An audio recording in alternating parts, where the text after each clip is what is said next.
Avant de commencer, je vais vous présenter mes vœux pour la nouvelle année. On ne s'est pas encore vu et on ne l'a pas encore fait, donc je vous souhaite une très bonne année 2023. Vous aussi, également. Merci, merci.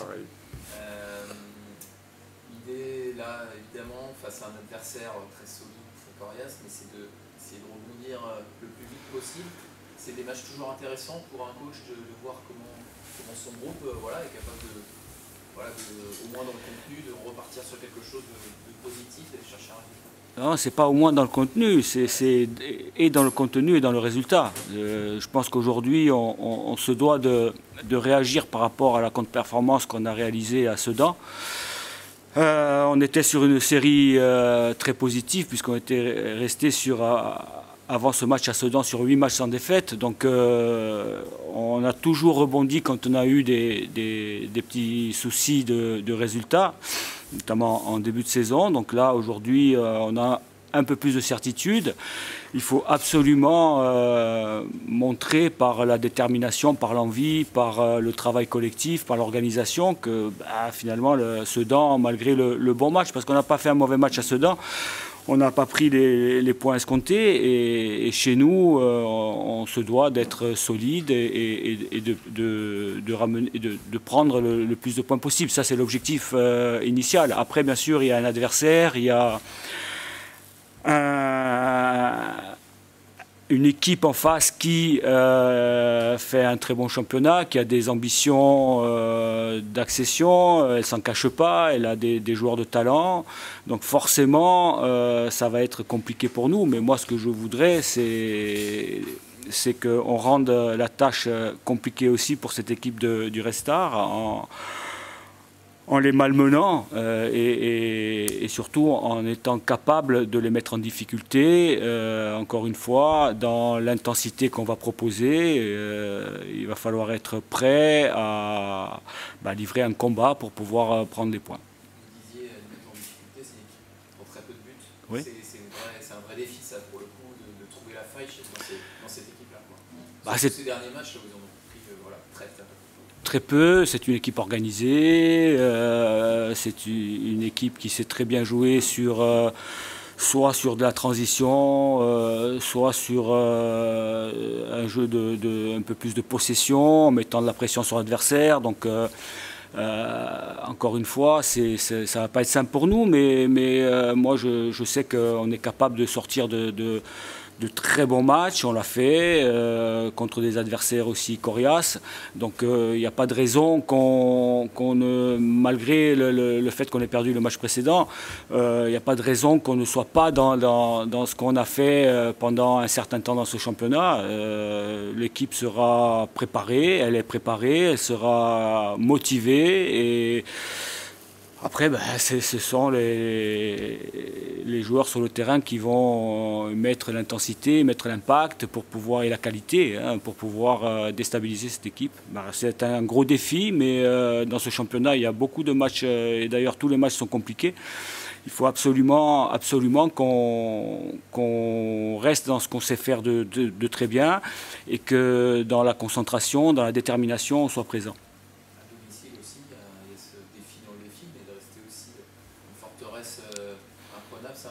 C'est important quand même aussi quand ça fait partie des leviers pour un entraîneur avec son groupe.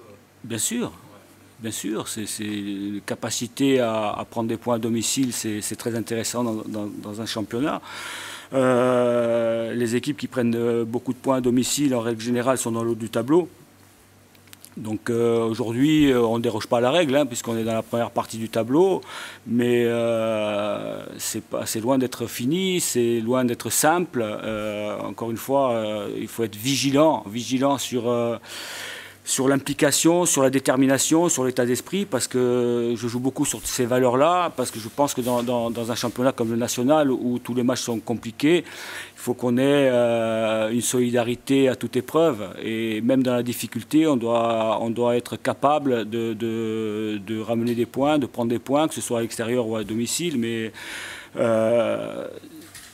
quel que soit l'adversaire, j'ai envie de dire, c'est cet état d'esprit-là qu'il faut cultiver au fur et à mesure que les matchs passent et avancent, que le championnat avance. Donc Un bon match à jouer contre une très belle équipe. À nous de faire le nécessaire pour devenir une très belle équipe aussi de ce championnat. Aujourd'hui, on est une bonne équipe, il faut être une très bonne équipe. Ça se joue sur des matchs comme ça aussi? C'est bien sûr. Des matchs un peu clés pour... Bien sûr, parce que ce sont des équipes, comme je l'ai dit précédemment, qui ont des ambitions dans ce championnat, légitimes, bien entendu. Ce sont des équipes qui ont de la qualité. Et forcément, en faisant un bon match et en prenant des points contre des équipes comme ça, nous, on engrange à nouveau de la confiance. Donc ce sera aussi un des objectifs de ce match-là, d'engranger cette confiance qui va nous permettre de continuer dans ce championnat. Vous sentez que votre groupe, il en a besoin aussi de ça, il faut comprendre. Capable de rivaliser avec ces équipes-là sur la durée. Oui, mais il faut qu'on prenne conscience qu'on est capable de le faire. On l'a pris conscience pendant un moment. C'est pas parce qu'on a eu un accro que tout doit tomber à l'eau. Au contraire, on repart pas de zéro. On sait qu'on est capable. Donc prendre ce match par le bon bout, ça sera vraiment déterminant pour que pour nous, ce soit un match, je ne dirais pas comme les autres, mais que ce soit un match où on sente qu'on est capable, dans ce match-là, de par l'organisation, de par l'intensité, je l'ai déjà dit, mais je le répète parce que c'est important de pouvoir répondre dans ce championnat, contre ce genre d'équipe, à l'impact qu'ils vont nous mettre, à la qualité de ce qu'ils vont proposer, qu'on puisse répondre dans l'intensité, qu'on puisse répondre dans la qualité, dans la possession, qu'on soit capable d'être très bon dans la transition, qu'on soit capable d'être très bon dans les deux surfaces, parce que c'est des matchs qui se jouent parfois en national à des détails, et ces détails-là, il faut les faire tourner dans notre sens. Voilà, on a eu des défis contre des très belles équipes et on a plus ou moins réussi dans notre entreprise et demain, ça ne va pas déroger à la règle.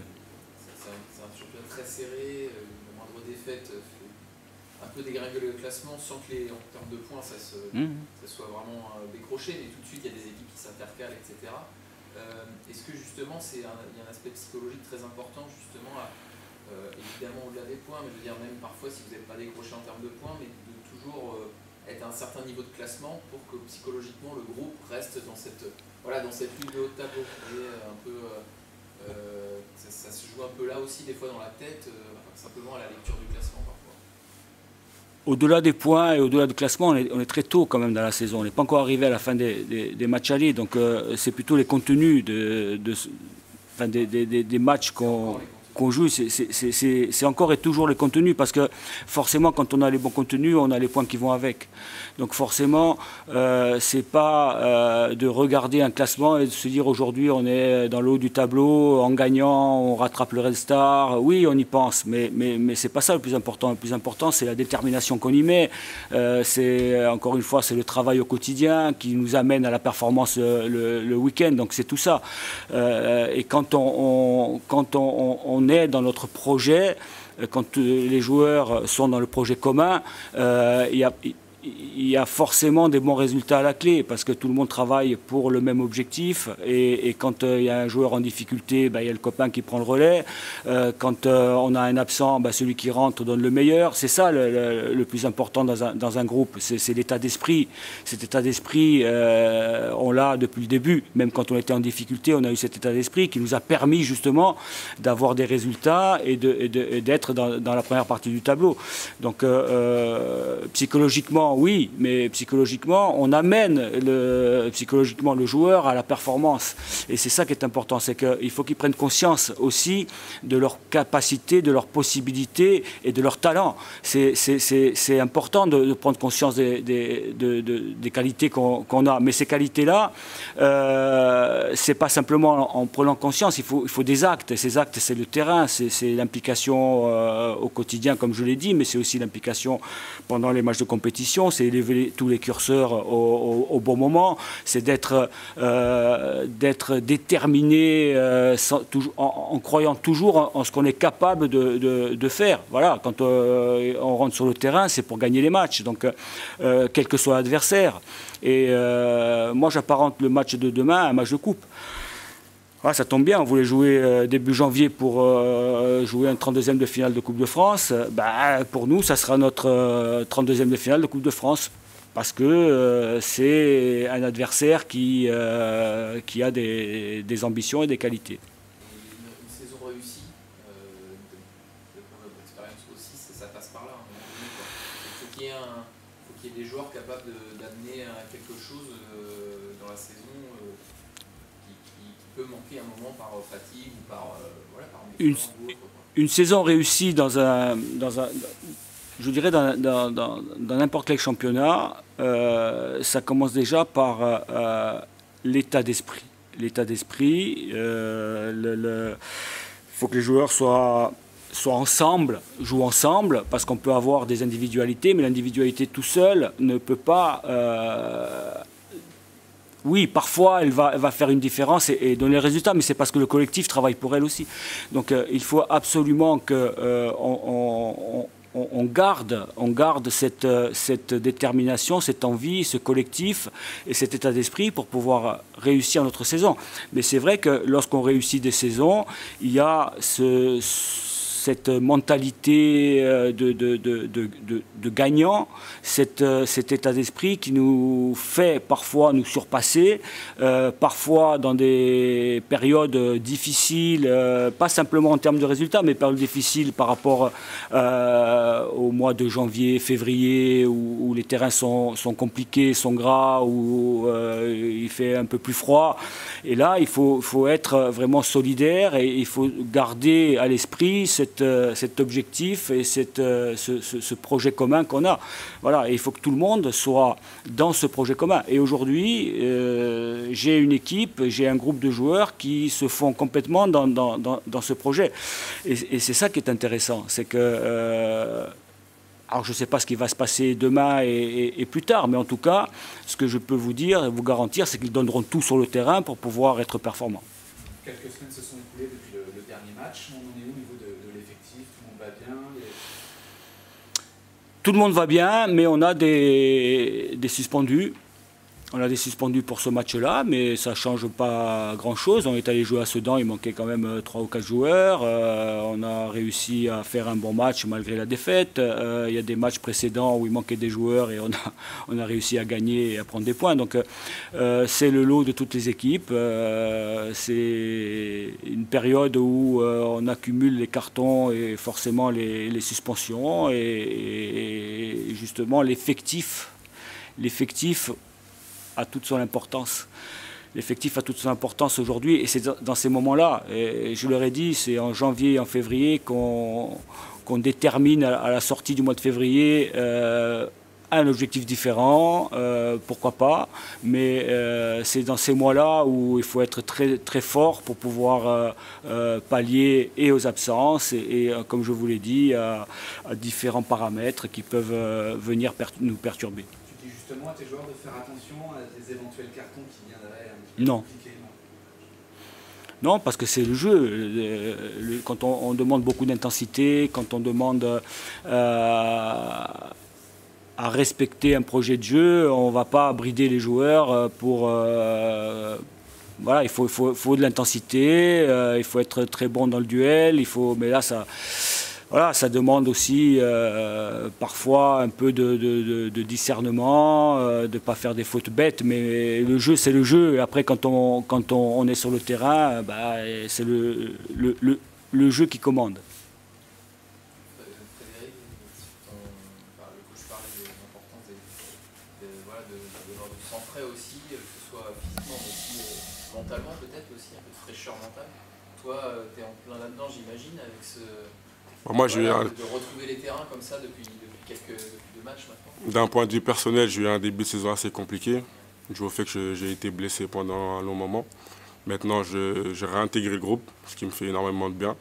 Maintenant, je vais essayer d'apporter ce que je peux apporter à l'équipe, tout simplement. C'est vrai que cette fraîcheur mentale, comme vous l'avez si bien pu le dire, bah, ça peut être un plus pour nous. Je vais essayer de l'apporter. En tout cas, je vais essayer de donner le maximum pour tirer l'équipe vers le haut, tout simplement. Tu peux nous parler un peu justement de ces 6 premiers mois, un peu carrément galère, quoi.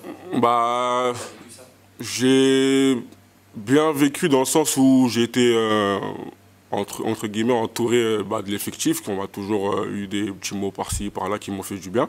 On m'a jamais délaissé, j'ai jamais été mis de côté ou quoi que ce soit. Donc de ce point de vue-là, ça a été facile, on va dire. Mais c'est sûr que j'avais l'envie de jouer avec mes coéquipiers, pouvoir donner le maximum sur le terrain et pouvoir amener un plus si j'avais pu, quoi, si j'avais pu le faire. Mais non, dans l'ensemble, ça a été dur psychologiquement parce que je voulais jouer. Mais derrière, je voyais que l'équipe aussi tournait bien. Donc j'étais content. Pour moi, la blessure est passée au second plan. Le plus important pour moi, c'est l'effectif, l'équipe. Tant que l'équipe tourne bien, je suis le plus heureux, tout simplement. Oui, là, ça rajoute un plus, c'est du bonus, c'est que du plaisir. C'est que du plaisir et j'espère que ça va continuer ainsi. Les sensations, elles sont comment? Je pense que physiquement, ce que je te fais jouer, c'est que ça va, mais après, il y a les sensations, il y a les repères, tout ça. Non, c'est clair que voilà, on sait très bien que pour être au meilleur de son niveau, il faut enchaîner les matchs, ça c'est une certitude. Maintenant, voilà, je me sens prêt physiquement, même si voilà, je ne suis pas à 100% comme j'aurais pu l'être en enchaînant les matchs. Mais voilà, je suis prêt physiquement, prêt à tout donner et pourquoi pas rapporter ce que je dois rapporter à l'équipe. Si je dis pas de bêtises, les blessures, c'est pas la première fois que tu vis ça aussi? C'est la première fois que j'avais une blessure aussi longue que celle-ci. Pour moi, c'était tout nouveau. Mais oui, après, j'ai déjà eu des petits pépins par-ci, par-là. Et il faut faire avec, ça fait partie du footballeur, hein, ça fait partie du métier, comme on dit. Tu peux nous parler un peu de ton parcours aussi, qui est un peu atypique malgré tout? Vous voulez le début du parcours? Moi, je veux bien, ouais. J'ai commencé en région parisienne à l'âge de... Je suis né à Paris. Je commence en région parisienne dans un club qui s'appelle Espérance Paris 19e, dont Youssouf Fofana, Minard et Tonji a joué, Moussa Diaby pareil. Ensuite, j'ai intégré l'INF Clairefontaine, qui par la suite qui m'a permis de signer aussi FC Nantes, où j'ai fait 1 an. Ensuite, je me suis dirigé vers l'Italie, où je suis parti à l'Inter de Milan. J'ai fait 2 ans et demi là-bas.